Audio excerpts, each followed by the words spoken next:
All right. And the last one, guys, number 5, be comfortable only giving what you have.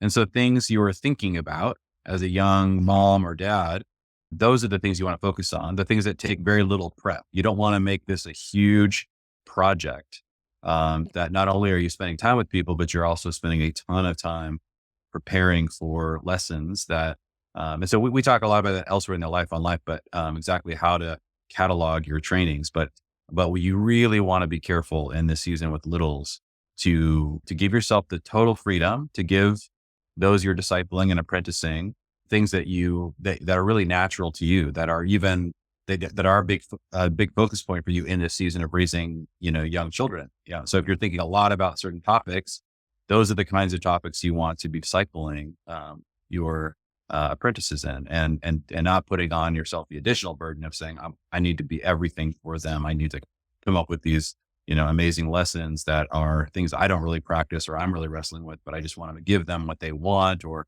what I wish I could give them. No, no, no. Just give them what you have and let Yeah. the rest of the body work at discipling them in areas where you are not as strong. Like you got to be really comfortable with that in this season. So yeah, April, how have you thought about this one? Yeah. I think the enemy comes after us, comes after anyone, but especially when you're in the season of like building your family, you feel like you're gonna keep figuring stuff out along the way. And so you feel like where you are now might not be worth anything to someone because you're not there yet, or you think you're gonna like keep and praise God. I think hopefully we're gonna keep growing till the day we die.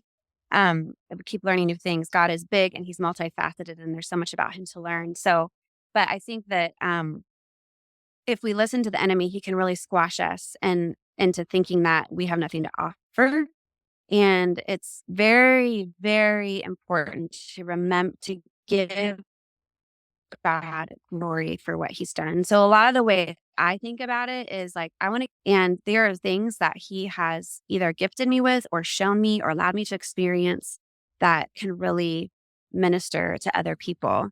It doesn't mean I have everything figured out. It doesn't mean my kids are perfect. My marriage is perfect. Like not any of that. It just means that I have learned a lot about these things and I've seen the goodness of the Lord in these ways. And I want to, share or encourage it with other women. And sometimes it's very practical, like administrative type things. And sometimes it's more like what you might call like scriptural or something, like where you're talking about how to love your husbands and what submission looks like in a healthy marriage and things like that. So I think that making sure that you don't um, buy into the lie that you don't have anything to offer.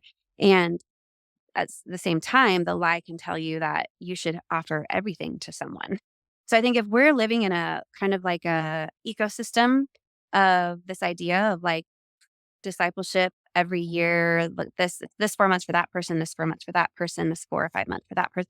And we're in this ecosystem where it's always happening around us, whether or not we're the ones doing it, we're hearing people talk about it, we're hearing what they got to go through in their discipleship relationship. I mean, just imagine how cool. So then someone might be able to say, like, ooh, I do not know how to pray for my kids. And I heard someone say, like, the person that discipled them is really good at praying for their kids. So I would love to get discipled by that person. So allowing each other's giftings to be what pours out helps us be able to need each other in the body.